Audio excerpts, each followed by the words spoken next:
mga pakain. Sa loob yung pamakain yung mga baka. Ayan. Pagkatapos na dito pakainin ni boss ay ilalabas na rin itong mga to.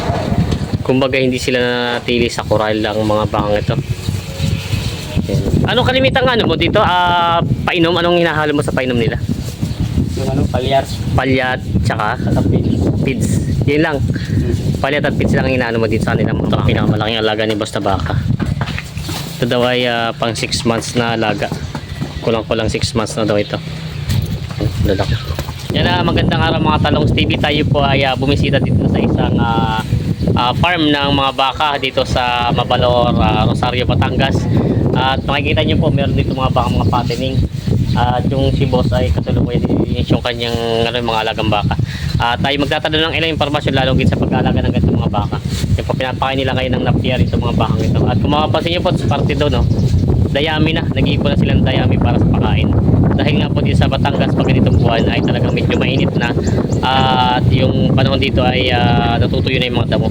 Kaya samahan nyo ko sa ating goat cattle farm visit dito sa Rosario, Batangas. From Tayabas, Quezon, pumunta tayo dito sa Rosario, Batangas. Dito sa isang barangay sa may Bagong Po. Dito nga pala po ang lugar na ini, sobrang init na, tuyo na halos sa mga damo. Ito yung mga kulay dilaw na. Tayo po ay bibisitahin isang bakahan dito na nagpapatining sa isang kural. Ayan, mga Talongs TV, nandito tayo sa barangay Mabalor ng Rosario, Batangas. Ito yung pupuntahan nating bakahan. Natatanaw natin yung kulay green ng mga bakahan. Ito yung mga bakahan na boss, mga baka dito. Tayo na pabisita kay Dr. Helen to, no? Oh, doktor. Okay. Ito Dr. Helen, ito po yung mga baka nila dito. Sakto si boss ay nabutan natin dito. Andito lang pala, ay tabindaan lang siya ng ano, yung mga pala, ito yung dayami na. Ewan ko itong siguro ipakain nila itong nakaanong to. Yan si boss. Nakakasalukuyan pala papakain siya ngayon ng baka. Ayan, no? Yung mga baka nila boss dito. Malalaki naman na pala. Maganda ng mga baka nila dito. Yan si boss. Boss, magandang umaga! Yan si bossing. Ito yung mga baka nila. Ate, iuula mo na? Ilalabas na? Oo. Yan, ito pala yung mga baka nila boss. Nilalabas nyo pala ito pag gantong oras? Oo. Yan, pasamahan si boss. Dito lang to, dito lang. Yan. Dito lang pala. Tinatali din pa na nila. Yan, ito yung mga baka nila boss dito. Tinatali daw muna, itilalabas nila. Inuula din pala nila itong mga bakang ito.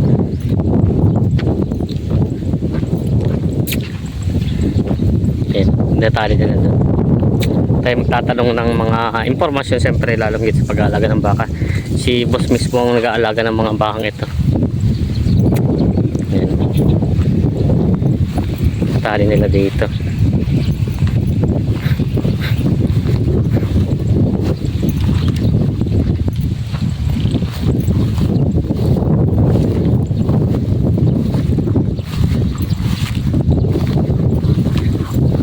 Busing, tanong ko lang, araw-araw nyo ito nilalabas ng ganito? Tuwing umaga? Oh, tanghali sa tanghali. At pag ganitong oras na? Tapos pagpainom. Oo. Lahat yun sila nilalabas nyo? Oh. Yan. Si bossing pala ang nag-aalagan itong mga bakang ito. Yan. Inuula din pala nila ang mga baka dito pagkatapos na magpainom. Medyo matigas na ang lupa, no? Init. Ikaw na talaga nasa po nag-aalagan itong mga bakang ito? May ilang taon ka na dito? Wala pa. Mag-anim buwan pa lang. 6 na buwan, bago pala si bossing pala dito. Ilalabas mo lahat itong mga baka na ito, no? 6 na buwan si bossing. Taga saan ka, kuya? Parang ibang punto mo. Taga Sambuanga ka. Sabi ko na Bisaya. Yan, Sambuanga si Sir, galing pa Sambuanga. Ilan itong mga bakang inaalagaan mo ngayon? 7 na lang. 7, pero ilan kalimitan talaga ito dito? Dati 13 yan. 13. Bali ba 7 na lang ito. Napabenta ng iba. Yan. Si kuya naman pala ay 6 na buwan na. Siguro kabisado niya na rin ang pag-aalaga ng mga ganito mga baka. Yan. Tingnan natin itong mga baka nila dito, mga inaalagaan. Ito daw ay pinalalabas nila pag ganito patanghali na. Pagkit inabutan natin si boss na nag-aanong ganito. Ayan o. Malalaki pala itong mga bakang ito. Mga mistiso. Bossing, ito ba matanong ko lang, itong bakang ito sa pool na bili ito alaga mo na? Pagkabili nyo ito alaga mo na? May ilang buwan na ito sa'yo na alaga? Mag-anim buwan pa lang. Tama-tama no, pagdating mo ikaw nag-alaga nito. Oo. Mag-anim na buwan na ito. Ito daw ibibenta na ni boss, ano? Pambenta na rin. Pinta na pag mataba na. Papatabayin pa ng konti pa. Pero pambenta na rin daw ito nabanggit sa atin ni sir, yung may-ari nitong bakang ito. Matanong ko bossing, anong pakain nyo dito? Parang may nakita ko doon mga dayami. Pinapakain nyo rin yan? Oo, pakain. Tapos ganito sa riwanda mo. Oo. Yun pala. Tapos ano yung... Teka, lalapit ako sa'yo. Lapit talaga si bossing. Tatanong tayo. Si boss na talaga mismong nangangasiwan itong mga bakang ito. Ito pala, dayami nga oh. Anong kalimitang mo dito? Painom? Anong hinahalo mo sa painom nila? Yung palyar. Palyat, tsaka Katapin. feeds. Yun lang. Palyat at feeds lang ang inaano mo dito sa kanila mga bakang ito. Tapos parang may nakitang doon, panturok na yung pang ano yun siya. Ayun, vitamins yan. Vitamins. Pero ito yung naturokan nyo na. Ubusin ko na to. Si boss pala nagtuturok. Kaya pala. Yun, oh. Kailan naturokan ito? Bago lang? Nakadalawang turok na ng vitamins. Ayan. Ito yung pinangumpay nyo na, ano. Malalaki naman yung mga baka nilabas dito ang alaga. Hindi na natin. Nilalabas na ni boss. Lahat ito ilalabas mo. Pagkatapos nila. Pinapakain mo na. Ito pala yung sinauna-una lang, ano. Dayami pala at napierang pinapakain nila dito. Malalaki mga baka dito. Ito ay tinatapos na ni boss pakain. Ito yung painuman nila. Yan. Halos yung oral nila dito. Tanaw lang sa tabindaan. Nakita nyo dito. Ito yung mga oral nila dito.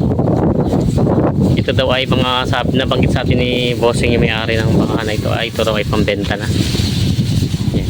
Malalaki mga baka dito. Yung style ng bahay nila talaga matibay siya. Sulit yung mga kahoy. Tapos ganito may mga hiwalay na koral. Tapos yun, may mga sila dito, yung mga bakal na ganito. Wala lang yung mismo may-ari kaya hindi natin matatanong kung ano sukat ng mga nila, mga koral. At ito naman makikita nyo rin naman yung sukat niya. Siguro katulad din ng mga natin mga koral. Hindi natin ma-estimate kung gaano kalaki. Ayan. Tapos ito yung style ng kanilang yan o. Ito yung drainage nila. Ito yung nililinis ni bossing itong ito bossing yung ginagamit yung abono, yung mga patapon ng mga niya. Wala yan. Dito na pinapatuyo na lang dyan. Yan. Malinis ang kanilang koral dito. Yan. Nililinis ni bossing agad ang dumi ng hayop. Kita naman sa lupa. Malinis siya doon sa pag-aalaga ng itong mga baka.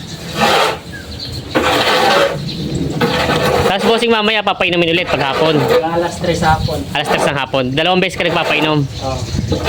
Kaya nung oras kanina, alas 8, mga ganon. Alas 9. Alas 9, tapos alas 3 ng hapon. Yan palang ni bossing dito ng pag-aalaga ng mga baka. Palyat at kids daw ang gamit nila dito sa mga baka nito. Yan, tignan yung mga ulian yan. Malalaki sila. Gamit na rin nila dito, dayami na rin dapat at yun nga, wala na rin sa halos pagkain na tuyo na rin ang mga damo. Ililinis na ni boss yung bakahan nila dito. Ito yung mga pakain. Sa loko niya kumakain yung mga baka. Pagkatapos na dito pakain ni boss ay ilalabas na rin itong mga to. Kumbaga hindi sila natili sa koral lang mga bakang ito.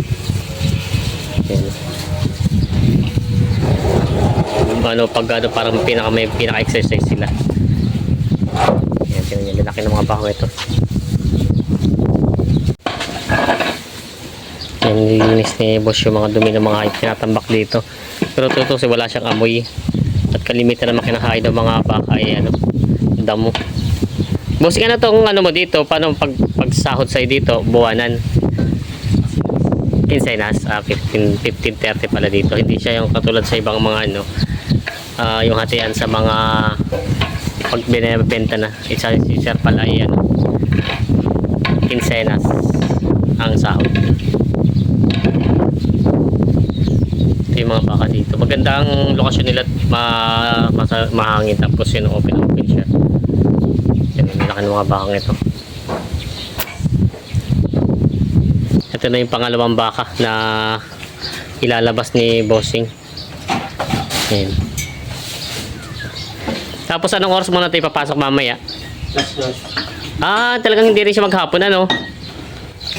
Hanggang alas 2 lang daw to. Yan. Alas dose. Pagkatapos site pa rin, no? Malabas na rin. Ah, oo. Tapos alas 2, papainumin mo na kasi ng alas 3, makapagpahinga sila ng isang oras, ano? Bago magpainom. Yan. Nilalabas na ni Boss yung mga baka niya. Yung baka dito malaga.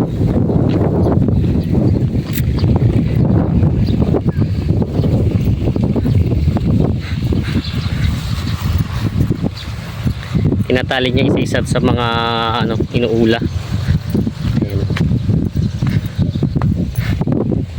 Para makakain din sila yung mismong sariwan damo.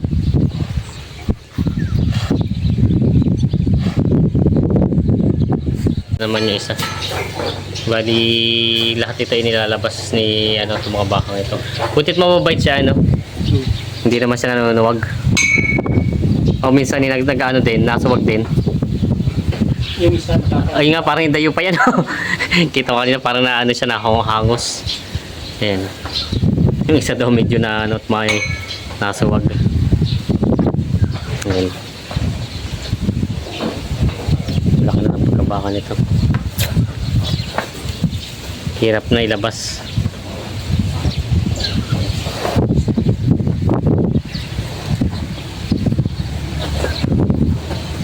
Ayan, doon naman sa kabila.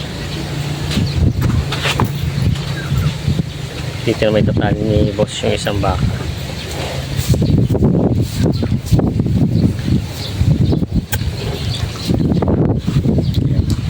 Inuulan niya dito. Hindi katulad ng ibang mga baka nakakoral. Doon na talaga sa koral, hindi na siya pinililipat. Ito nililipat niya.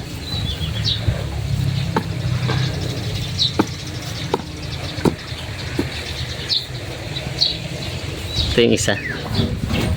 Ito daw yung medyo matapang-tapang tong isang to. Pero ang laki niya na.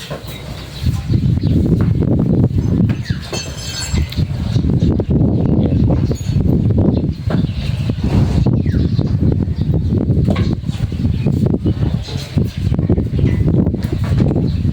Lalabas natin yung Bossing. Yung tsura niya. Kalalaki mga baka.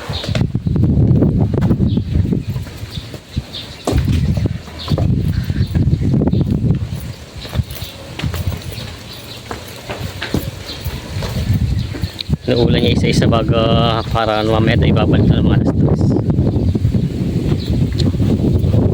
3. Kanya-kanya silang pwesto.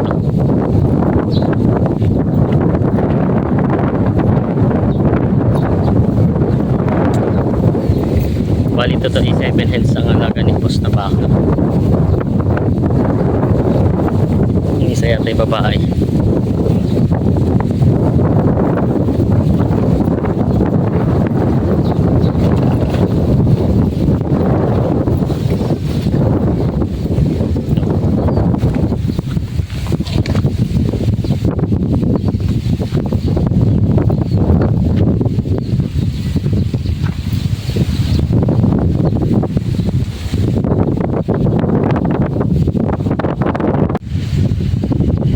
Yung mga baka dito na ilabas na.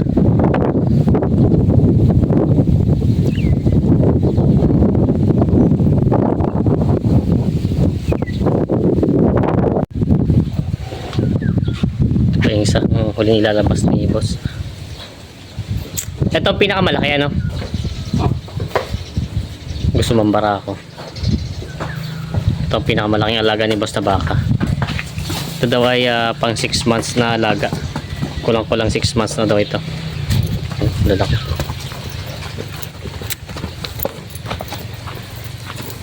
Ilalabas niya na yung mga bakang ito. So dito na ito tali sa malapit.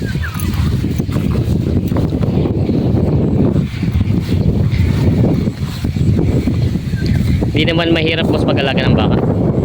Hindi naman. Kasi ito Ito yung mamaya pagkatapos pa kayo ayos natin siya dito. Ano mamaya na ulit hapon.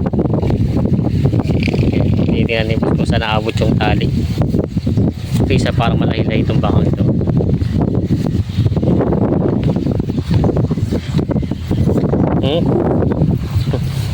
Ayan. Yung mga baka ni boss na alaga dito. Yung mga talong Stevie, ito naman yung mag-inahang baka nila. Nandun yung bisiro sa dulo. Ito daw yung inahin ni buntis na. Ayan. Sadyang mga nakaula dito yung mga baka na dito, mga inaalagaan sa Rosario, Batangas. Ayan. Nandito na yung